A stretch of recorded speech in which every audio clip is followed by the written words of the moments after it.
to the Capital Forum's interview series. My name is Sally Hubbard, and we are delighted to have Steve Edwards here with us today. As background, Steve is a partner and past chair of the litigation group at Hogan, Lovells in New York. His practice focuses on complex commercial litigation. Steve formed his own firm in 1980, which merged with Hogan and Hartson in 2000. And Steve previously served as president of the Federal Bar Council and also as chair of the antitrust section of the New York State Bar Association. Steve, thanks so much for joining us today, and let's dive right in. Sure. The first topic that we had to talk about today was the somewhat recent trend of the antitrust agencies focusing on competitive effects in analyzing mergers as opposed to focusing on defining the product market and geographic market and looking at the market shares. What are your views on this trend? Have you seen it play out in your practice? Sure. It's interesting. I wouldn't call it a recent trend, right, because these ideas have been around for a long time and have been mentioned in some Supreme Court decisions. But Carl Shapiro, who was the chief economist for the Antitrust Division, is a major proponent of that approach, and the division has been focusing more on actual competitive effects of mergers because there are many, many flaws in the traditional market definition tools. And in your practice, you've done a lot of work in highly innovative industries like tech and pharmaceuticals. Do you think that the competitive effects analysis is more suitable for those types of markets, just because the market shares are so unstable? Theoretically it should be, but there are analytical problems with the competitive effects analysis, particularly when you're talking about something like software.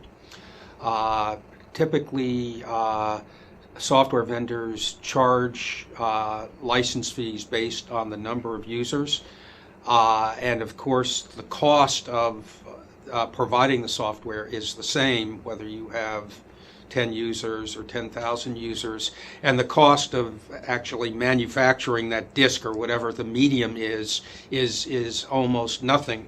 So you end up with a lot of what appears to be price discrimination in the software industry, and some people would take the position that any price discrimination is direct evidence of anti-competitive effects. And I think when you apply that analysis in the context of software, for example, it doesn't work very well.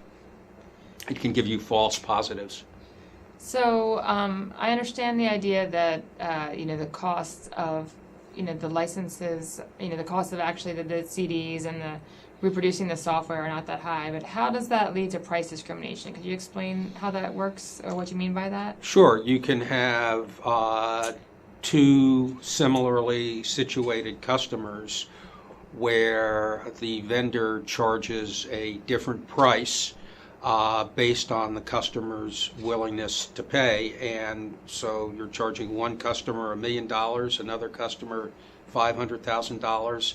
That looks like price discrimination, but in fact in that business many deals are individually negotiated. There is discounting all over the place. There are probably situations in which no two customers pay the same price, but it wouldn't make sense, for example, to define each customer as a relevant market for purposes of antitrust analysis, although there is some language in the most recent Justice Department merger guidelines that suggests that, hey, they might do that in some cases. Essentially, I mean, again, this is also very, very common in situations where there are individually negotiated prices. Each deal is different.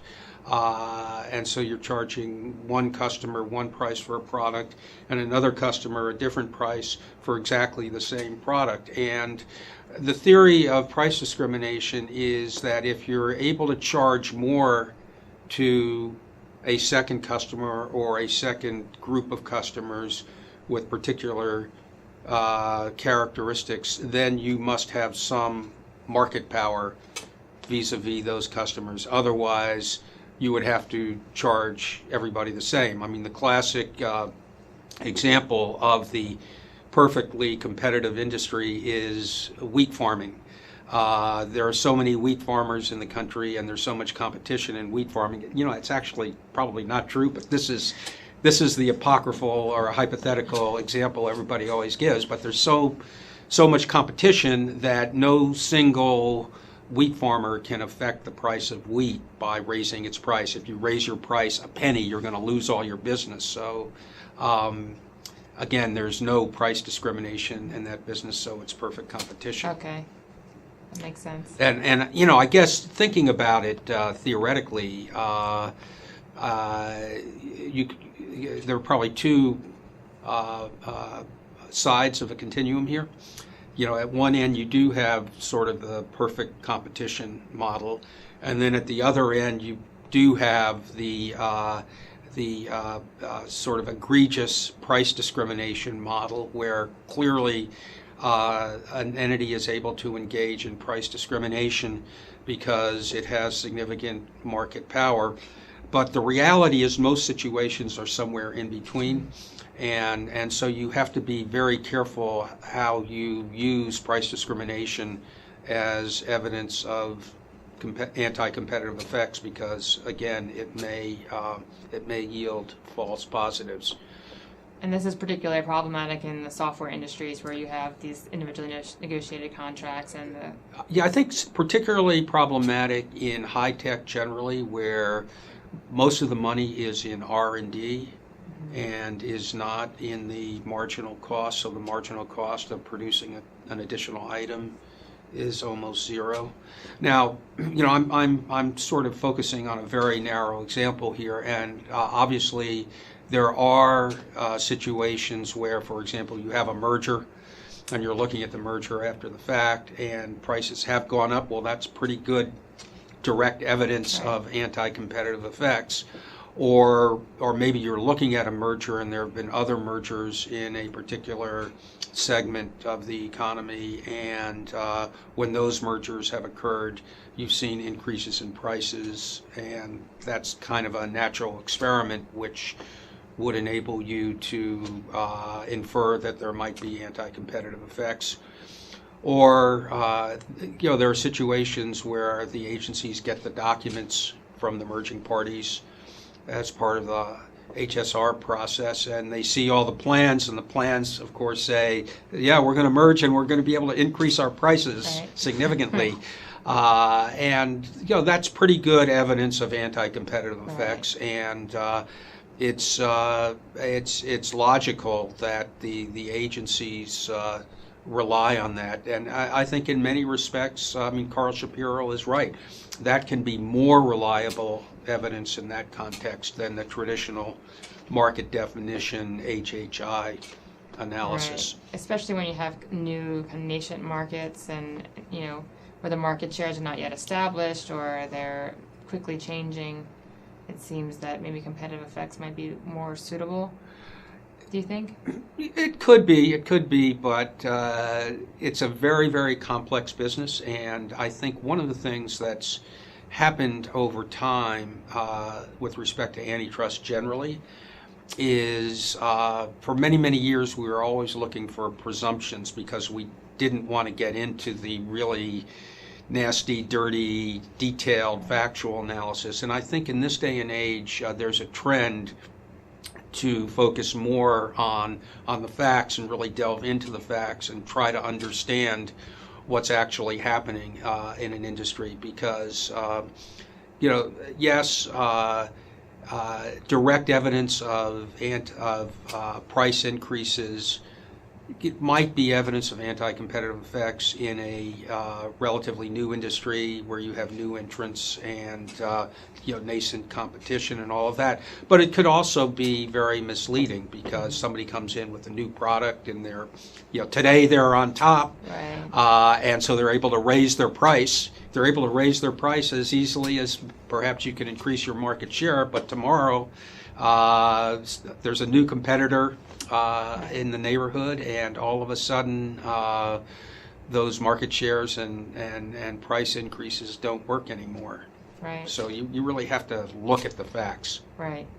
Steve, so I'd like to talk to you about efficiencies. I know you had a really interesting experience when you were part of a task force that recommended efficiencies be included in the guidelines. I would love to hear about that and get your take on how efficiencies have evolved over time. Sure. Well, let me give you some background. In the late 1970s, a long time ago, I was involved in a merger situation where a foreign manufacturer was trying to enter the United States, and the key to this particular industry was local dealerships. And it would have been very difficult for this foreign manufacturer to develop the local dealerships to challenge what was then a major incumbent in the industry. So it wanted to acquire another company that wasn't doing so well, but they had the local dealerships. And we went into the FTC and argued efficiencies. And essentially, the FTC told us that, efficiencies are not relevant under what was then the 1968 merger guidelines. And in fact, there was a school of thought that efficiencies cut the other way. If a merger made you more efficient, then that was a reason to challenge the merger. And I thought that was kind of crazy. And so a couple years later, I joined the Clayton Act Committee of the antitrust section of the ABA, and the chair of the committee, Steve Axon, said everybody who joins this committee has to undertake a project. And I said, I think the 68 merger guidelines are absolutely crazy. They don't make any economic sense.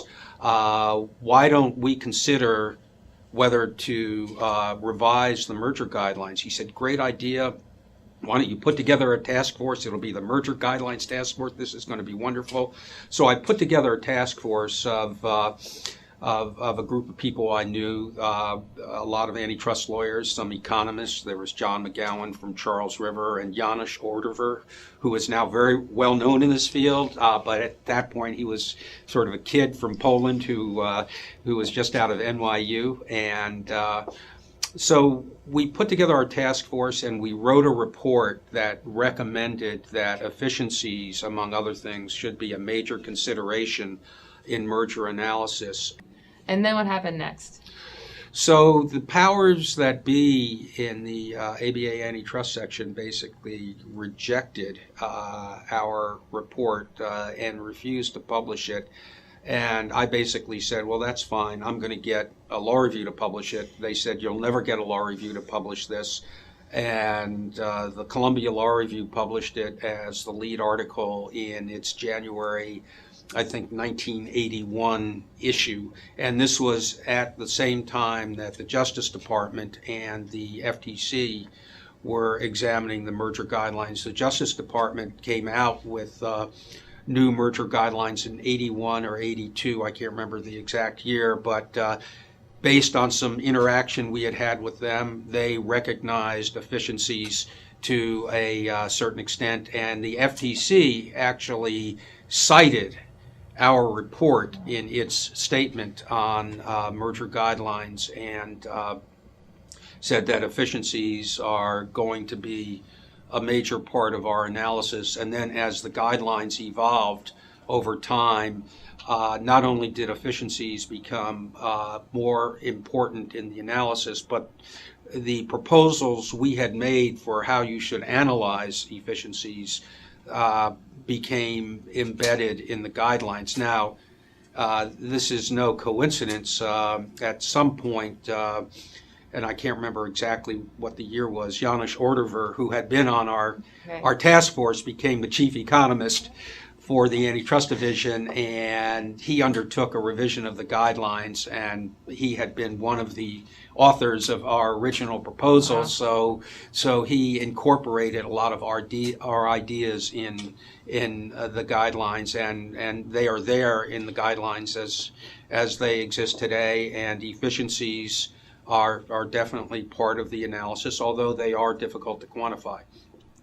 And how has efficiencies analysis evolved since then? I mean, the way that efficiencies are analyzed now, is that how you had recommended they be analyzed when you were doing the task force, or are there differences? I don't think there are differences. One of the things we said in our proposal is that efficiencies, we recognize that they're difficult to analyze because you can't quantify them.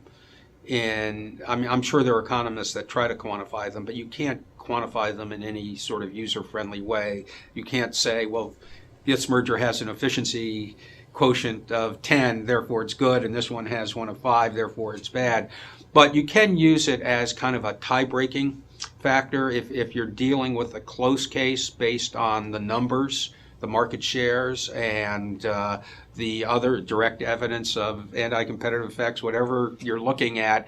But it's a close case, and you don't quite know what to do. I think efficiencies can tip the balance in favor of permitting the merger to go ahead. And I think that's basically the way the parties rely on them in this day and age. I mean, basically what you do is you go in and you make your presentations, and as part of telling the story, you want to explain to the enforcement agencies why this merger is actually going to be good for the economy, it's going to be good for consumers, it's going to enhance competition because it increases efficiencies.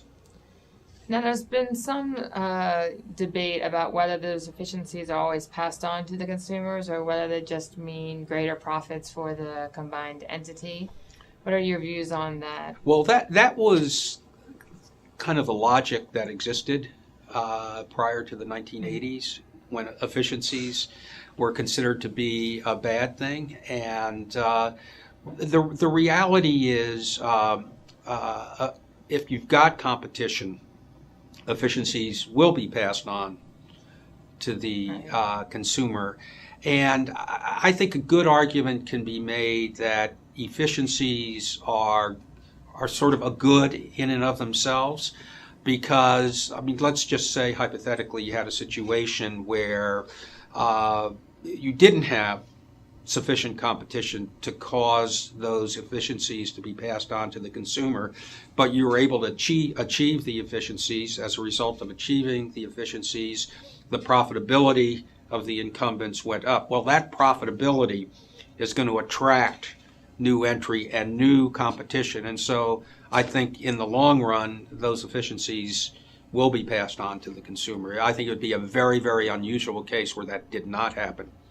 And of course, in order for that to work out, there has to be, not insignificant entry barriers, right? I mean, if there's really significant entry barriers, then perhaps those increased profits might not be, while they might attract potential competitors, it might be too hard to enter the market. So do you think that the efficiencies analysis is a little bit different if there's high entry barriers? Maybe. Maybe it could be different, but I think, again, you have to really look at what those entry barriers are, and you have to consider the benefits of the efficiencies, even if there are high entry barriers. I mean, I could see an analysis in which maybe the efficiencies are one of the entry barriers. It's very hard for people to enter, because in order to make this particular business a success, you have to be very efficient. But if the existence of those efficiencies are sort of creating a situation where new entrants, in order to be successful, have to be able to achieve the same efficiencies, that could be a good thing. That could be a good thing, because at the end of the day, we want innovation, we want efficiencies, we want participants in the American economy to to figure out a way to do things better, cheaper, faster, longer, and more profitably. Well, on that note, thank you so much, Steve, for coming today. It's been a pleasure to have you, and I look forward to doing it again sometime soon. Thank you. Glad to be here.